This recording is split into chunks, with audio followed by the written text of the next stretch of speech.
Lawas sa 15 anyos nga gianod sa grabing baha kagahapon nakit-a na kaganinang buntag.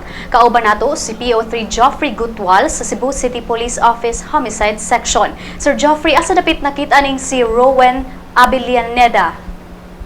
Kinihang mga anasay sa images sa kabutago, no? Nakita ni siya sa datin sa Maybayon sa sitio Mayahay 2, Barangay Pasil, Cebu City. Si Rowen Abilianeda, 15 anyos, fourth year high school sa Cebu City Don Carlos Gutong Memorial High School ug taga Sipadilla Street, Barangay Sawang, Calero, Cebu City. Nakita siya dito, no? Sa atong mga niresponding mga membro sa mga search and rescue team o Barangay Pasil. Base sa nakuha na mo nga impormasyon, mga gahapon sa alas 4:30 sa kapunon, kining biktima na wala na siya o duwan sa iyang 5 ka classmate tong naligo sa dagat niya. Muro ni kuan ba dakong bawd ba? Gigisaway niya duwas ang iyang daw kauban nga na kuan ba hapit na malumos. Pero siya rin nawagtang nun. Ay ma'am among request daw kining autopsy report para pag-determine kung sa gid iyang batyan.